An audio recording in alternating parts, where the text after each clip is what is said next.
이름으로 기도했습니다. 아멘. 반갑습니다. 서로 인사 한번 나누실까요? 요게 안 보고 안 차하고 계시는 어르신들 계시는 것 같은데 어머니.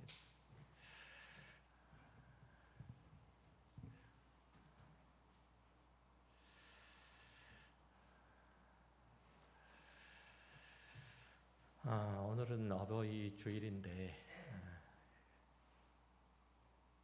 네?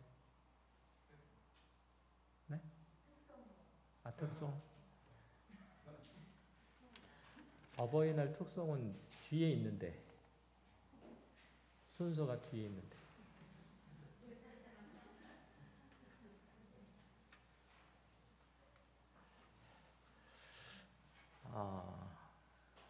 까먹었습니다.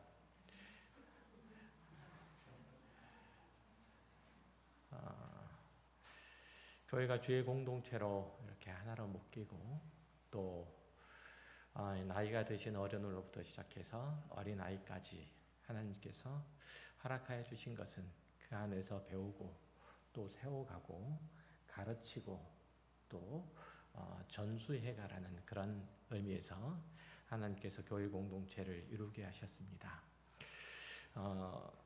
비록 내가 배가 아파서 낳은 자식이 아니라 할지라도 교회 안에 있는 우리 다음 세대, 우리 아들들, 딸들 그리고 손자, 손녀들은 하나님께서 교회 가운데로 불러주신 믿음의 권속인 줄 아시고 자녀들을 위해서, 내 자녀들을 위해서 기도할 뿐만 아니라 우리 교회 공동체 안에 있는 자녀들을 위해서 기도해 주시길 부탁드리겠고 또한 수고를 아끼지 않으셨으면 좋겠고 그래서 이 세대보다는 다음 세대에 더욱 주님의 교회가 돈독하게 세워져 갔으면 좋겠고 또 주님을 사랑하는 마음들이 더 풍성해졌으면 좋겠고 또 그로 말미암아 하나님께서 우리 가까운 교회 공동체를 통해서 늘 영광과 찬송을 받으셨으면 하는 바람이 늘 큽니다.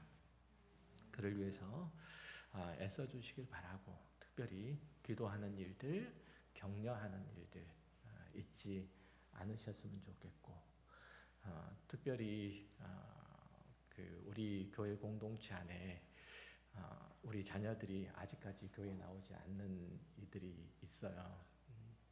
그분들의 부모님을 뭐라고 말씀을 드리는 게 아니고 우리 공동체가 그들을 품고 기도해야 돼요. 마땅히 기도해야 되고 또 할 수 있는 일들 해야 되니까 그 부분들도 마음에 큰 짐이고 부담이라고 생각하셨으면 좋겠어요. 저는 우리 낳은 부모뿐만 아니라 우리 모두가 부모된 심정으로 그 일들을 함께 해가셨으면 좋겠습니다. 아멘이시죠? 네, 그렇게 해가셨으면 하는 바람입니다. 눈물로 기도하는 부모님의 기도는 반드시 하나님께서 들으십니다. 그것은 교회 공동체가 그 일들을 위해서 기도할 때 하나님께서 더 기뻐하시는 거죠. 기뻐하시는 거니까 내 자녀뿐만 아니라 함께하는 모든 공동체 권속의 자녀들을 위해서 기도해 주시길 부탁드리겠습니다. 갑자기 내가 감정이 이렇게 되는데 어쨌든 말씀 나누겠습니다.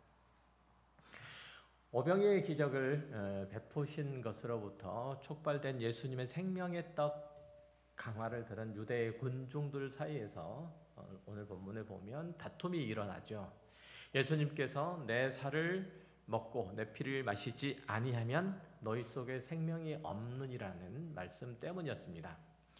그들은 사람이 어떻게 자기 살을 그리고 피를 나누고 줄 수 있겠는가? 라고 설왕설래를 하다가 결국은 이제 분개해서 돌아가죠. 심지어는 예수님의 제자들조차도 수군거리면서 이 말씀은 어렵도다. 누가 들을 수 있는가? 라는 반응을 하는 걸 보니까 예수님의 말씀이 상당히 충격적으로 들렸음을 짐작할 수가 있는 거죠. 우리는 이미 예수님의 십자가 사건과 그로 인한 구원을 경험했고 또 믿고 있기 때문에 유대인들과 일부 제자들이 예수님의 생명의 떡 강화를 듣고 예수님을 떠나거나 심지어는 적대적인 감정을 느꼈다는 본문의 기록이 좀 이해가 되지 않습니다. 그러나 본문의 증언을 좀 더 깊이 있게 받아들이려면 이때 유대인의 감정 또 생각들을 읽어낼 필요가 있죠. 그들이 왜 그런 반응을 보일 수밖에 없었는지를 생각을 해봐야 될 필요가 있다는 거죠. 또 그 작업을 하기 위해서는 생명의 떡 강화 중간중간에 나오는 유대인들의 반응에 담겨있는 그들의 감정의 변화가 어떻게 이루어졌는지도 또 생각을 해봐야 될 필요가 있어요. 첫 번째로 등장하는 유대인들의 반응이 뭐냐면 요한복음 6장 41절 42절에 나타나 있어요. 자기가 하늘에서 내려온 떡이라 하심으로 유대인들이 예수에 대하여 수군거려 이르되 이는 요셉의 아들 예수가 아니냐. 그 부모를 우리가 아는데 자기가 지금 어찌하여 하늘에서 내려왔다 하느냐. 유대인들은 예수님이 갈릴리 나사렛 출신이고 그의 아버지가 목수 요셉인 것을 알고 있었죠. 그런데도 예수님은 자신이 하늘에서 내려왔다고 말씀하시므로 유대인들은 혼란스러워졌을 거예요. 다른 이들은 예수가 자신들을 희롱한다고 생각했을 수도 있어요. 혹은 신성모독한다고 생각할 수도 있었겠죠. 61절에 보면 그래서 이전 있던 곳으로 올라가는 것을 볼 것 같으면 어찌하려느냐라는 이 예수님의 발언, 또 41절 42절 말씀에 대해서 유대인들이 무지하고 그리고 분노했던 그 반응 때문에 주신 말씀이에요. 이해되시죠? 그리고 두 번째로 보면 예수님 자신이 생명의 떡이라고 하신 것, 나아가서 예수님의 살과 피가 생명의 떡이라고 하신 것과 그 살과 피를 마시지 아니하면 영생을 소유할 수가 없고 또한 그것들 마지막 날의 부활을 경험할 수 없다라고 하신 것들에 대해서 유대인들은 충격을 받을 수밖에 없었죠. 유대인들에게는 이 말씀은 어떤 의미에서 볼 때 도무지 이해할 수 없는 스핑크스의 수수께끼 같은 것처럼 여겨졌을 수도 있었어요.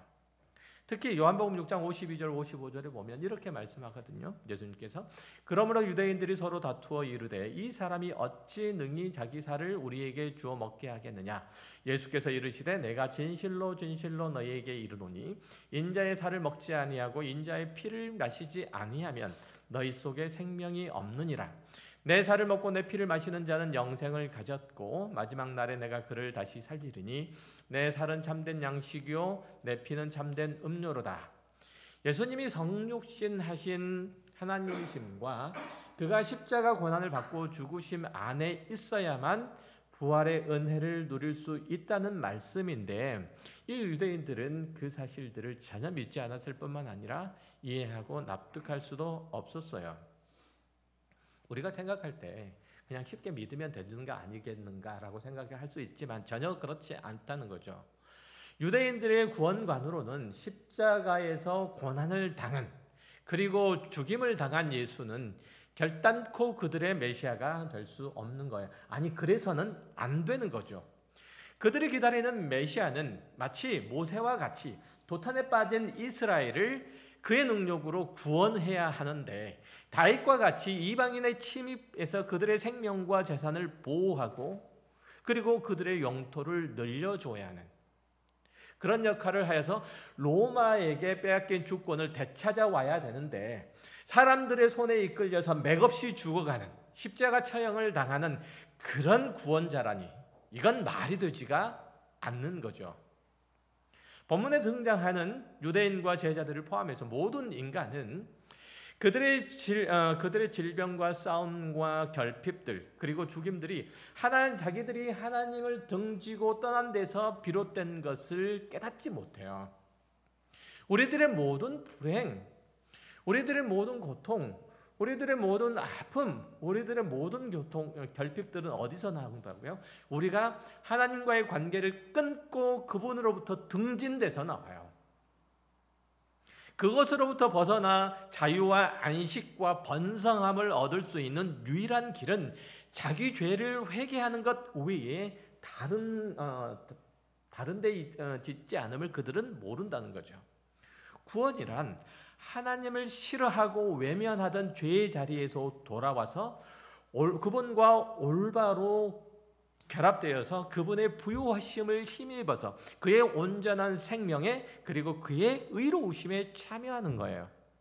구원이란 하나님과의 끊어진 관계가 회복되어 그의 온전하신 생명에, 온전하신 의로우심에, 또한 부요하심에 참여하는 거예요. 이게 구원이에요. 그런데 사람들은 눈에 보이는 현상에만 집착한 나머지 어떻게 하면 내게 닥친 불행을 모면할 수 있을까? 내가 겪고 있는 이 어려움을 극복할 수 있을까에만 관심을 두죠. 자신들의 본질적인 부패함은 보지 못하고 당장에 발생한 문제들만 해결하려고 하는 거예요. 이런 모습은 비단 불신자에서뿐만 아니라 우리 성도들의 삶의 태도에서도 쉽게 찾을 수가 있죠. 어떻게 하면 이 땅에서의 행복과 만족을 얻을 수 있을까? 어떻게 하면 찾아오는 재난을 막을 수 있을까? 이런 생각에 몸이 달아 있어요. 스스로 안타까워하고 있죠. 그런데 그거보다 더 본질적으로 내가 하나님과 왜 이렇게 서먹서먹한 관계가 되었을까? 내가 매일의 삶 속에서 하나님을 기억하지 못하는 일들이 왜 이렇게 빈번하게 일어날까?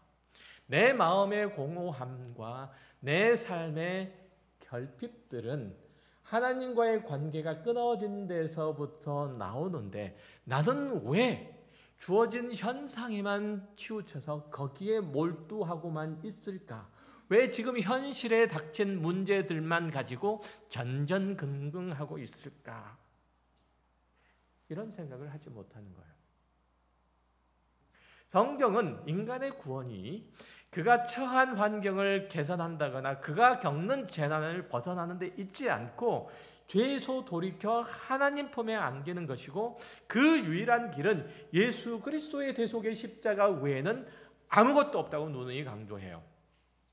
세상을 떠들썩하게 하는 지혜자나 초월자가 사람을 구원하지 못하고 돈이나 권력이나 각종 과학기술이 사람을 구원하지 못한다는 거예요. 심지어 그가 성경에 관한 모든 지식을 가졌더라도 그것이 하나님이 이끄시는 구원에 참여할 수 없다고 얘기해요. 인간은 절대로 자신을 구원할 수 없어요. 요한복음 1장 9절 이하에서 이렇게 얘기하죠. 참빛 세상에 와서 각 사람에게 비추는 빛이 있었나니 그가 세상에 오 계셨으며 세상은 그로 말미암아 지은 바 되었으되 세상이 그를 알지 못하였고 자기 땅에 오매 자기 백성이 영접하지 아니하였으나 빛 대신 그리스도가 세상에 와서 사람들 앞에 섰는데 그들은 그가 자기들을 구원하실 구원자임을 알지 못한다는 거예요. 자기를 지으신 이가 왔는데 사람들은 그에게 주의를 기울이거나 그에게 관심을 갖는다거나 그를 섬기지는 않는다는 거죠. 왜냐하면 그들은 날 때부터 맹인된 자이기 때문이라는 거예요. 그들의 영혼이 죽은 상태로 태어났기 때문이라는 거죠. 요한복음 3장에 등장하는 니고데모는 종교적으로나 지식적으로나 인품으로나 훌륭한 인물이었으면 틀림없어요. 그러나 그는 예수 그리스도와 그가 주신 복음을 알아듣거나 믿지를 못했죠. 그가 할 수 있는 말은 사람이 어떻게 거듭날 수 있습니까? 어머니 뱃속에 들어갔다가 다시 태어나야 합니까? 이런 우리들이 생각할 때는 실소를 자아낼 만한 그런 말을 할 수 있을 뿐이었죠. 니고데모에게 주님이 뭐라고 말씀하세요? 요한복음 3장 5절에서 예수께서 대답하시되 진실로 진실로 내게 이르노니 사람이 물과 성령으로 나지 아니하면 하나님의 나라에 들어갈 수 없느니라. 이 말씀은 니고데모에게 거듭남의 방법을 터득시키려고 주신 말씀이 아니에요. 그가 가지고 있는 지식이나 종교나 도덕성, 주의 그 어떤 것들로도 그를 구원에 이르게 할 수 없다고 말씀하시는 거죠. 요한복음 9장에 보면 날 때부터 맹인된 사람의 얘기가 나와요. 제자들은 그 맹인들을 보고 주님께 묻죠. 이 사람이 맹인으로 태어난 게 누구의 죄로 인함입니까? 그들의 부모의 죄 때문입니까? 아니면 자신의 죄 때문입니까? 질문하죠. 당시에 그 신체 불구가 있는 것, 그것은 그가 하나님께 징벌을 받아서 그렇게 된 거라고 하는 그런 의식들이 팽배했어요. 그가 하나님 앞에 죄를 범했기 때문이라는 거죠. 예수님께서는 이런 그들의 생각들을 바로잡죠. 인간의 모든 고난과 질병은 우리가 생명의 근원이신 하나님과 분리되어서 우리의 제한적인 자원에 의지한 탓이다라는 거죠. 그러시면서 이제 눈에 흙을 바르시고 실로암 연못에 씻으라고 하죠. 실로암, 그 의미는 뭐죠? 보냄을 받았다라는 의미예요. 바로 예수께서 날 때부터 빛을 볼 수 없는 맹인과 같은 사람들이 가득 차 있는 이 세상에 빛으로 오셨다는 거죠. 그들에게 눈을 뜨게 하사 그를 지으신 자 하나님을 볼 수 있게 하시려고 이 땅에 오셨다는 거예요. 그런 세상을 구원하러 오셨다는 것을 말씀하시려고 이 맹인된 자를, 날 때부터 맹인된 자를 고치시는 일들을 하신 거예요. 인간은 하나님이 어떻게 당신의 구원을 이루시는지 스스로 알지 못하고 스스로 구원을 찾아가서 그래서 그 구원을 성취할 힘도 없죠. 그것은 하나님의 선민이라고 자처한 유대인들도 마찬가지고 우리도 역시 마찬가지죠. 구원에 대한 인간의 무능력 때문에 예수님께서 이 땅에 오셨죠. 그리고 유대인들에게 표적을 보이시고 그들의 아픈 것도 찌르시고 말씀도 하시고 끝내 죽으시는 그런 일들을 감당하셨어요. 다른 식으로 구원을 얻을 수 있었더라면, 구원을 얻게 하실 수 있었더라면 하나님께서 예수님께서 반드시 그렇게 하셨을 거예요. 그러나 다른 길은 없었던 거죠. 요한복음 6장 56절에서 이렇게 말씀하세요. 내 살을 먹고 내 피를 마시는 자는 내 안에 거하고 나도 그의 안에 거하나니 살아계신 아버지께서 나를 보내심에 내가 아버지로 말미암아 사는 것 같이 나를 먹는 그 사람도 나로 말미암아 살리라. 이 말씀은 예수 그리스도의 십자가로 구원을 얻은 자들에게는 참 감격스러운 말씀이잖아요. 그렇죠? 그렇지만 예수님의 최후적인 능력의 혜택을 입고 싶은 자들에게는 절망적인 일이에요. 그들에게는 예수님께로부터 와서 예수님의 기적적인 혜택을 받고 싶은 이들에게는 오병이어와 같은 이 기적이, 오병이어의 기적과 같은 일들이 매일 일어나서 그의 혜택을 받고 싶은 거죠. 예수님이 그와 같이 메시아로서의 역할들, 그 사명들을 다해서 그들의 현실적인 필요를 채우라라고 요구하는 이들에게 있어서는 이 말씀은 곧 재앙과 같은 말씀이시죠. 심지어 예수님의 제자들도 초월적인 능력을 가진 메시아로서 예수이기를 바라는 이들이 많았잖아요. 본문 60절에 보면 제자 중 여럿이 듣고 말하되 이 말씀은 어렵도다. 누가 들을 수 있느냐라는 이 반응. 이것은 예수님의 말씀이 어려워서 알아듣기 힘들다라는 그런 의미가 아니고 그들이 용납하고 따르지 못하겠다는 뜻이에요. 아무리 예수님이 표적을 보이시고 진리를 가르치시고 몸소 본을 보이셔도 그들의 마음에는 허망하고 세속적인 것들이 꽉 들어차 있어서 예수님의 그 진리를, 그 복음을 받아들일 공간이 없는 거예요. 그래서 예수님께서는 이 말씀을 반복해서 말씀하시죠. 요한복음 6장 65절에서 또 이르시되 그러므로 전에 너희에게 말하기를 내 아버지께서 오게 하여 주시지 아니하면 누구든지 내게 올 수 없다 하였노라 하시니라. 여러분이 하나님 앞에 나온 것, 그걸 결코 가볍고 쉬운 일이 아니에요. 하나님께서 창세 이전에 세우신 구원 계획이 드디어 그리스도에게서 성취가 되고 지금 우리 각자를 예수 그리스도에게로 이끄심으로 믿음의 열매가 맺힌 것, 그게 여러분이 각자 이 자리에 앉은 이유예요. 우리가 가진 기독교 신앙은 어쩌다 보니까 갖게 된 것이 아니고 깊은 산속에 들어가서 수행해서 얻은 결과가 아니고 수많은 책들을 탐독해서 배운 것도 아니잖아요. 예수 그리스도께서 십자가에서 당신을 찢으시고 당신의 피를 흘리셔서 우리에게 주셨고 성령께서는 그 능력의 역사하심으로 이 사실을 믿고 그를 구주로 영접하게 하신 거잖아요. 쉽게 말하면 하나님께서 거듭나게 하지 않는 한 우리는 하나님 앞에 나올 수 없고 믿는 바 신앙을 고백할 수 없다는 뜻이에요. 우리가 교회에 나오는 것을 영생을 얻는 그 길들이 예수 그리스도의 이외에는 없음을 믿고 고백하는 바로서 이 교회 안에 온 거예요. 그분을 통하지 않고서는 하나님을 배우고 사귐을 얻지 못하기 때문에 우리는 교회에 왔다는 뜻이에요. 이 말씀을 마음 깊이 새기는 차원에서 우리 자신을 새겨봐야 될 필요가 있어요. 우리는 영의 양식을 위해서 이곳에 온 것이지 육신의 어떤 자신의 필요를 채우기 위해서 온 것 아니잖아요. 유대 군중들과 일부 제자들은 예수가 자신의 현실적인 필요와 요구를 채워질 왕으로 여겼다가 그 뜻이 어긋나자 바로 등을 돌리고 말죠. 이들 중에 어떤 이들은 예수를 잡아 죽이겠다는 그 계획에 동참하기도 해요. 참으로 무서운 얘기가 아니라 할 수 없죠. 우리는 예수를 어떤 왕으로 섬기고 있는지, 여러분은 예수를 어떤 분으로 받아들이고 있는지 한번 점검해 볼 필요가 있는 거죠. 여러분에게 닥칠지도 모르는 이 재난을 면하기 위해서인지, 여러분이 시급하게 해결해야만 하는 것들을 대신해 주는 심부름꾼이나 아니면 해결사가 필요해서가 아닌지, 아니면 혹시나 있을지도 모르는 천국에 들어가려면 그가 주는 티켓이 필요해서가 아닌지라는 거예요. 요한일서 1장 3절에서 보면 이렇게 말씀하세요. 우리가 보고 들은 바를 너희에게도 전함은 너희로 우리와 사귐이 있게 하려 함이니 우리의 사귐은 아버지와 그의 아들 예수 그리스도와 더불어 누림이라.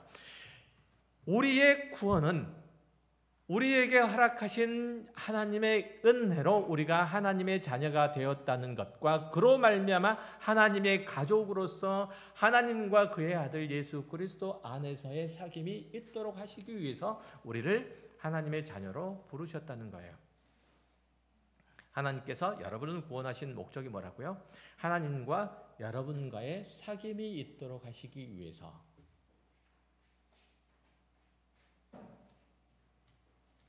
그와 함께 그와 더불어서 영광을 누리도록 하시기 위해서라는 거죠. 예수님께서는 사람들이 자신을 왕으로 삼으려고 하시는 줄 아시고 조용히 산으로 가시죠.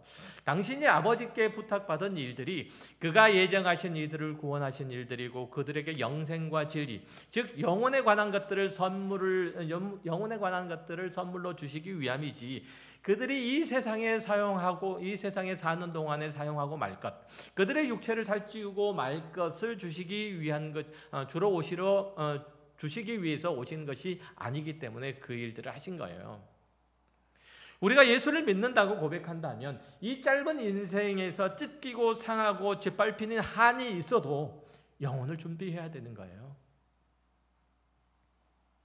우리가 살면 얼마나 살아요? 이 미적거리고 실패하고 시행착오하고 그렇게 가까이 가기에는 너무나 짧은 시간들이 우리들에게 주어져 있을 뿐이에요.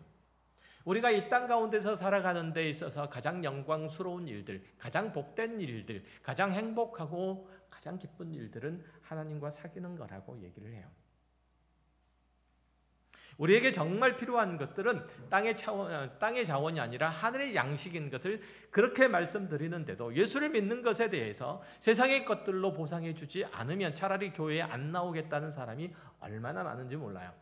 그리고 그렇게 자기 스스로 만들어 놓은 그 올무에 빠져서 허우적대는 사람들이 얼마나 많은지 모르죠. 심지어 어떤 교회는 그 교회에 나오면 경제적인 문제가 해결된다고 주장하기도 하죠. 별미 헌금을 하면 수십 배나 되는 그런 액수로 채워주신다고도 그렇게 얘기를 해요. 물론 실제로 그렇게 될 수도 있겠죠. 그러나 경제적인 대가를 바라고 교회에 나가거나 헌금을 하는 것은 영적으로 갈급함 때문에 교회에 나가는 것과는 근본적으로 다르잖아요. 오병이의 기적을 경험하고 계속해서 떡을 얻어 먹으려고 가버나움까지 찾아왔다가 자기들의 욕심을 채우지 못할 것들을 알고 예수님께로부터 등을 돌려버린 이들과 12제자의 차이가 뭐예요? 떠나갈 사람들은 다 떠나가고 주님은 이 12제자에게 묻습니다. 너희도 가려느냐? 그래서 제자들이 뭐라고 고백해요? 베드로가 뭐라고 고백합니까? 요한복음 6장 68절에서 시몬 베드로가 대답하되 주여 영생의 말씀이 주께 있사오니 우리가 누구에게로 가오리까? 아멘 안 하세요? 떡을 먹고 배부른 까닭에 예수를 찾은 이들은 결국은 예수를 떠나버렸지만 12제자들은 생명의 말씀 때문에 예수와 함께 하기로 한 자이기 때문에 그들 곁에 있었던 거예요. 예수 그리스도의 죽으심과 부활을 목격했던 거예요. 예수 그리스도의 부활의 복음들을 들고 전 세계로 나아갔던 거예요. 하나님께서 예비하신 하늘 보좌 12보좌에 앉을 수 있었던 거예요. 예수를 믿으면 물질의 축복, 건강의 축복, 자녀의 축복을 받습니다. 이 감언 이설 때문에 교회 안에 머물러 있는 사람은 시험이 닥치면 그것을 극복하지 못하고 반드시 교회를 떠나죠. 그럴 필요를 채우기 힘들다는 판단이 서면 반드시 예수를 등지게 돼요. 여러분은 지금까지 어떤 이유로 예수를 믿고 계십니까? 어떤 마음이 여러분을 예배당으로 이끄십니까? 예수를 열심히 믿지만 가난을 넘어서지 못하기도 하죠. 월세방을 전전하기도 하고요. 아이들은 빌빌거리고 하는 사업이마다 다 망하고 이전에 친했던 친구들도 다 멀어지기도 해요. 그렇다면 예수를 믿어서 얻은 유익과 복은 도대체 뭐예요? 하나님 앞에 와서 누리는 만족과 기쁨은 뭐예요? 이걸 생각을 해봐야 되나요? 과연 내가 하나님 앞에 와서 누리는 복이 도대체 뭔가? 내가 도대체 왜 30년, 40년, 50년을 이렇게 신앙생활하고 있는가 말이죠. 누가복음 4장에 보면 예수님께서 선지자 이사야의 글을 이용해서 당신이 메시아로서의 이루실 일들을 기록한 내용들이 나와요. 18절, 19절을 보면 주의 성령이 내게 임하셨으니 이는 가난한 자에게 복음을 전하게 하시려고 내게 기름을 부으시고 나를 보내사 포로된 자에게 자유를 눈먼 자에게 다시 보게 함을 전파하며 눌린 자를 자유롭게 하고 주의 은혜의 해를 전파하게 하려 하심이라 하였더라. 참된 구원은 우리로 하여금 예수 닮기를 소원하고 예수의 꿈을 꾸게 하고 예수의 성품과 지혜를 배우게 한다고 해요. 이 구원이 우리에게 임해서 우리 각자가 하나님의 은혜의 지극히 풍성함을 나타낼 수 있게 되었다고 성경은 그렇게 선포하고 그렇게 약속하게 되어 있는 거예요. 우리가 예수 그리스도를 믿는 그 복은, 그 유익은 우리가 예수 그리스도의 성품과 지혜를 배우게 됐다는 거예요. 예수 그리스도께서 꾸시는 꿈을 우리도 함께 꾸게 되었다는 거죠. 예수 그리스도께서 소원하고 예수 그리스도께서 그래서 십자가에 달리신 그 모든 일들을 우리가 비로소 누릴 수 있게 되었다는 거예요. 이게 예수 믿는 복이요, 유익이에요. 자신이 선지자 이사야가 예언한 메시아로서의 사명을 이루러 오셨다고 선포함을 들은 유대인들은 믿지 못하겠다는 반응을 보이죠. 그럼에도 불구하고 왜? 자기들이 아는 예수는 나사렛에 사는 목수 요셉의 아들인데 성경이 약속한 그의 백성에게 자유를 주며 이스라엘에게 희년을 선포하는 놀라운 일들을 하겠다고 하니까 어안이 벙벙해진 거죠. 예수님께서 이들의 반응을 보고 이어서 하신 말씀이 심상치 않아요. 4장 23절 이하를 보면 예수께서 그들에게 이르시되 너희가 반드시 의사야 너 자신을 고치라 하는 속담을 인용하여 고치라라는 그 속담을 인용해서 말씀하시죠. 여기 보면 이렇게 말씀하세요. 내게 말씀 말하기를 우리가 들은 바 가버나움에서 행한 일을 내 고향 여기에서도 행하라 또 이르시되 내가 진실로 너희에게 이르노니 선지자가 고향에서는 환영받는 자가 없느니라. 다시 읽겠습니다. 누가복음 4장 23절 예수께서 그들에게 이르시되 너희가 반드시 의사야 너 자신을 고치라 하는 속담을 인용해서 내게 말하기를 우리가 들은 바 가버나움에서 행한 일을 내 고향 여기서도 행하라 하리니 또 이르시되 내가 진실로 너희에게 이르노니 선지자가 고향에서는 환영을 받는 자가 없느니라. 의사야 너는 반드시 너를 고치라. 이 말씀은 뭐냐면 유대인의 속담인데 그런 말씀이에요. 남에게 부자가 되게 하는 그 길들을 가르쳐주는 점쟁이가 자신의 가난은 못 막느냐는 거예요.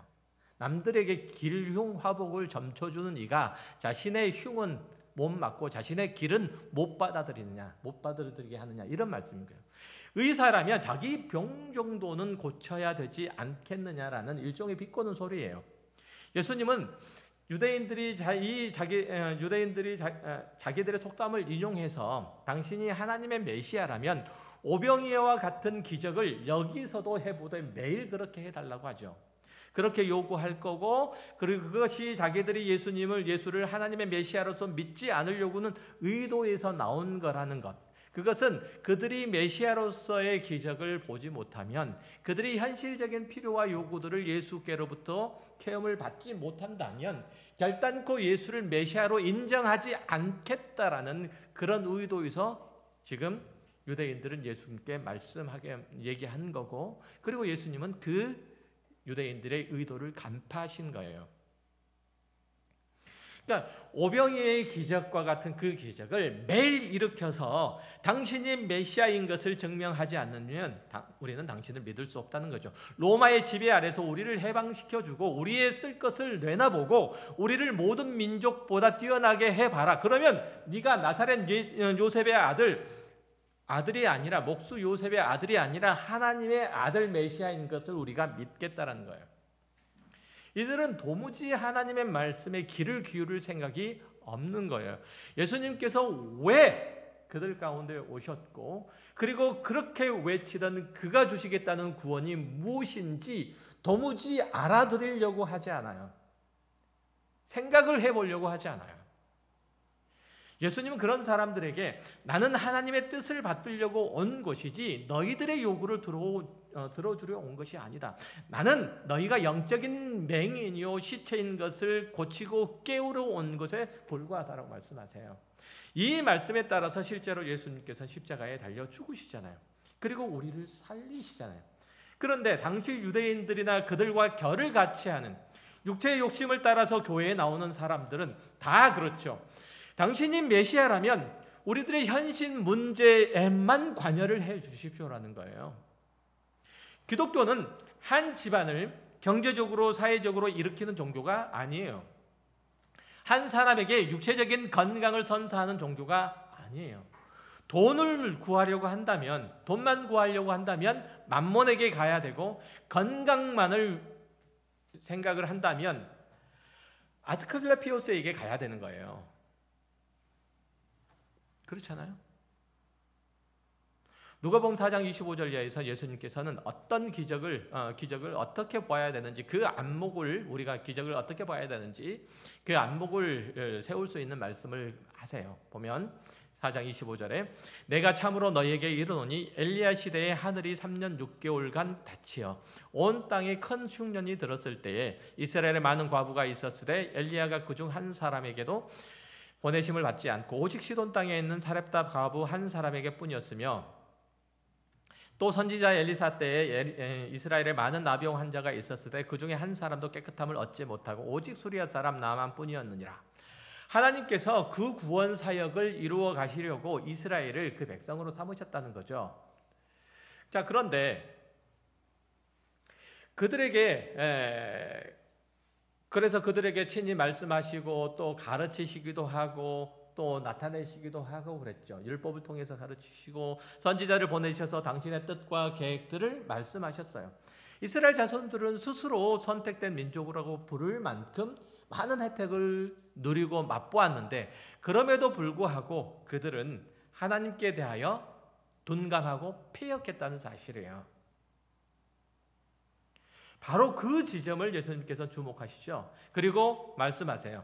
두 가지 예를 들어서 기적에 대해서 유대인들의 생각을 뒤집으세요. 아까 방금 읽었던 것처럼 엘리야 시대에 3년 6개월 동안 가뭄이 들어서 이스라엘은 심각한 기근을 겪는데요. 그런데 시돈 땅에 사는 사렙다 과부의 집은 엘리야로 인해서 먹을 것이 있었다는 거예요. 하나님께서 그 엘리야를 살리기 위해서 그 집에 양식이 떨어지지 않게 하셨어요. 수많은 이스라엘 과부들은 기근으로 인해서 심각한 곤란에 처했지만 이 이방인의 과부는 하나님의 시혜를 받아서 안전할 수 있었다는 거예요. 뭐 하기 위해서? 뭐 하기 위해서요? 하나님께서는 엘리야를 안전히 지키시기 위해서, 주의 종을 안전히 지키시기 위해서란 그런 의미가 아니고요. 하나님께서는 엘리야를 통해서 하나님의 말씀을, 하나님의 주권을, 하나님의 심판을, 하나님의 뜻을 선포하기 위해서 끝끝내 그 엘리야를 살리시는 거예요. 뭐 하시려고? 그의 뜻을 전하게 하시려고. 그리고 그 뜻을 전하게 하시려고 보존하게 있게 하신 이 사렙다 과부의 집도 그로 인해서 사는 거예요. 그로 인해서. 어때요? 주와 종이 바뀌었죠. 우리는 기적이 일어나면 그것이 하나님께서 행하신 일들이라 이렇게 믿는데, 뭐라고 하냐면 그 뒤에서야 비로소 하나님의 말씀을 조금씩 듣기 시작하는데, 지금 엘리야의 사건들을 통해서 보면 하나님께서는 하나님의 말씀을 듣게 하실 엘리야를 보존하시고 그 일들을 하시는 그 과정들 속에서 기적을 일으키셨다고 얘기를 해요. 이해하세요? 바뀌었죠. 다른 예로 선지자 엘리야 시대에 이스라엘에 많은 나병 환자들이 있었죠. 그들은 단 하나도 구원을 얻지 못하고 단지 이방 나라 사람 아람의 장군 나아만만이 하나님의 치료하심의 은혜를 입었죠. 이 예를 통해서 예수님은 유대인들에게 뭘 가르치시려고 하세요? 하나님께서 선지자 엘리야나 엘리사를 통해서 베푸신 은혜가 이스라엘이 아니라 이방인에게 미쳤다고 해서 그렇게 말하는 거죠. 이스라엘 그것들에 대해서 시비를 걸 수 있나요? 엘리사 시대에 그렇게 함으로써 나만 장군으로부터 시작해가지고 아람이 어떤 일들을 벌였는지 혹시 기억하세요? 그로 인해서 북이스라엘이 멸망하는 지경까지 이르게 되잖아요. 하나님의 심판의 손길이 어찌 보면 엘리사의 사역으로부터 시작했다고 해도 과언이 아닐 만큼 그런 일들이 일어나는 거예요. 그 일들을 위해서 하나님께서 나아만을 살리시는 거예요. 아세요? 선민이라고 자처하는 이스라엘이 하나님의 구원을 갈망하고 그 은혜를 얻기 위해서 머리를 조아리기를 실패해서 그것이 오히려 이방인에게 흘러갔다고 얘기를 하고 있어요. 하나님의 뜻은, 하나님의 은혜는, 하나님의 사랑과 긍휼은, 또 다른 의미에서 하나님의 심판은 어떤 식으로도 그 일들을 이루시고 마는 거예요. 우리들의 삶의 형편들 속에서 그것들이 일일이 보게 되는 거죠. 예수님께서는 이 두 가지 예를 들어서 이스라엘 영적인 무지, 그리고 무감각, 그리고 하나님께 대한 교만과 그 불순종을 드러내는 한편 그들의 회개와 구원은 오직 당신의 생명의 떡을 먹이심, 즉 십자가의 죽으심과 그 피로 정결함을 얻는 길밖에 없음을 말씀하시죠. 그러나 그들은 회개하기는커녕 예수님께 대한 적대감만 키워가잖아요. 이어서 나오는 누가복음 4장 28절, 예수님께서 그렇게 이렇게까지 말씀하셨는데도 누가복음 4장 28절에서 뭐라고 나오는지 보세요. 회당에 있는 자들이 이것을 듣고 다 크게 화가 나서 일어나 동네 밖으로 쫓아내어 그 동네가 건설된 산 낭떠러지까지 끌고 가서 밀쳐 떨어뜨리려고자 하되 예수께서 그들 가운데로 지나서 가시니라. 예수님을 산 낭떠러지 가운데로 끌고 가가지고 거기서 떨어뜨려 죽이려고 했다는 거예요.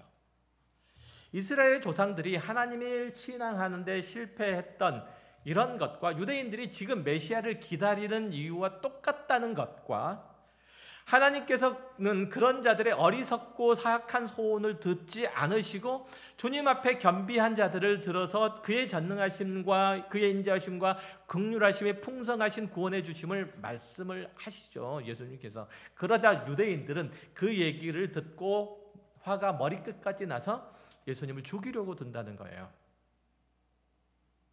무섭지 않습니까? 유대인들은 스데반에 대해서 똑같은 반응을 보이죠. 사도행전 7장 51절에 목이 곧고 마음과 귀의 할례를 받지 못한 사람들아, 너희도 너희 조상과 같이 항상 성령을 거스리는도다. 너희 조상들이 선지자들 중에 누구를 박해하지 아니하였느냐? 의인이 오시라고 예고한 자들을 그들이 죽였고 이제 너희는 그 의인을 잡아준 자요 살인한 자가 되나니 너희는 천사가 전한 율법을 받고도 지키지 아니하였도다 하니라. 이스라엘은 그 역사 어디를 보아도 하나님의 말씀을 귀담아 들은 사람이었고 선지자에게 마음을 열고 그 명령을 받은 자가 없다는 거예요. 오히려 그들은 자신들이 원하는 메시지를 전하지 않는다고 하나님의 보내신 종들을 죽였고, 지금 유대인들은 거기에 한 수를 더 떠서 그 아들 예수를 죽이잖아요.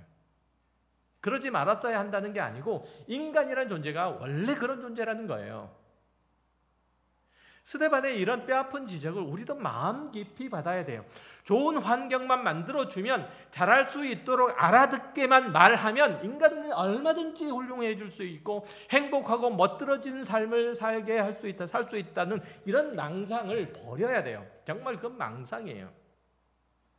우리 아들들은 말해요. 우리 아들들은 첫 번째 아들도 말하고 두 번째 아들도 말고 세 번째 아들도 말해요. 좋은 말로 해도 듣는데 왜 화를 내냐고. 또 우리는 그 아들들에게 말해요. 좋은 말로 해도 안 들으니까 화를 내지. 이 둘이 아직도 평행선을 달리고 있어요. 여러분 안 그렇습니까? 스데반의 지적을 들은 유대인들의 반응은 어땠을까요? 사도행전 7장 54절, 그들이 이 말을 듣고 마음에 찔려 그를 향하여 이를 갈거든. 마음에 찔렸대요. 그리고 어떻다고요? 회개했다는 게 아니고 이를 갈아요. 스데반이 성령 충만하여 하늘을 우러러 주목하여 하나님의 영광과 및 예수께서 하나님 우편에 서신 것을 보고 말하되, 보라 하늘이 열리고 인자가 하나님 우편에 서신 것을 보노라 한데, 사람들은 스데반의 설교를 듣고 회개한 게 아니라 오히려 그를 돌로 쳐서 죽이는 거예요. 그들은 하나님이 자기 편이라고 우기면서 오히려 잔혹한 짓을 해요. 하지만 스데반은 하늘을 우러서 하나님의 영광을 보고 있는 거예요. 그 와중에서도 하나님 보좌 우편에 계신 예수를 보면서 큰 위로와 큰 감사를 보내고 있는 거예요. 그 과정에서도, 그 와중에서도 말이죠.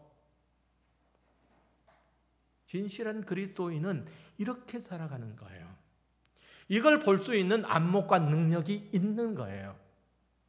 우리의 구원은 그것을 주시려고 하나님께서 그의 아들 예수 그리스도의 십자가에 못 박음으로써 이루신 거예요. 뭘 보게 하시려고? 세상이 우리를 향하여 돌을 던질 때 우리가 눈을 들어서 하나님과 그의 보좌와 우편에 계신 예수 그리스도를 보며 그분께 대해 그분으로부터 오는 그 위로와 그 감사와 그 영광을 볼 수 있게 하시려고 우리를 구원하셨다는 거예요. 우리를 십자가의 은혜 가운데로 이끄셨다는 거예요. 하나님께서 친히 찾아오셔서 말씀하시고 또 기적을 보이시고 동행하셨음에도 불구하고 사람들은 그를 알지 못했죠. 그가 하나님의 그리스도이신 것을 깨닫지 못하고 오히려 그가 신송모독을 했다는 그 제목을 씌워서 십자가에 못을 박아버려요. 우리는 어떠신가 보세요. 우리도 거의 대부분 마찬가지죠. 하나님께서 친히 우리 각자에게 찾아오셔서 그 이름을 불러주시지 않았더라면, 여러분의 이름을 불러주시지 않았더라면 우리는 아직도, 여러분 각자는 아직도 목자 잃은 양처럼 이곳저곳 기웃거리면서 헤매고 있었을 거예요. 요한복음 6장 65절, 또 이르시되 그러므로 전에 너희에게 말하기를 내 아버지께서 오게 하여 주시지 아니하시면 누구든지 내게로 올 수 없다 하였노라 하시니라. 하나님께서 여러분의 이름을 불러주시지 않았다면 여러분은 누구도 예수를 주라 시인할 수 없었다는 얘기예요. 이 자리 가운데 올 수 없었다는 얘기예요. 그러나 우리는 지금 예수를 믿게 된 거잖아요. 그리고 베드로의 고백처럼 영생의 말씀이 주께 있사오니 우리가 누구에게로 가오리까, 이렇게 살아가는 사람들이에요. 아버지께서 아들에게 보내주신 자들 중에서 우리가 들어있기 때문에, 바로 그 자리에 우리가 있기 때문에 가능한 일들이죠. 아버지께서 하나도 놓치지, 주신 자들 중에서 하나도 놓치지 않고 구원하시려고 그 보배로우신 피를 흘리시고 지금도 우리 가운데 역사하시고 함께 하시는 그 그리스도 예수의 기적으로 인해서 벌어진 일들이에요.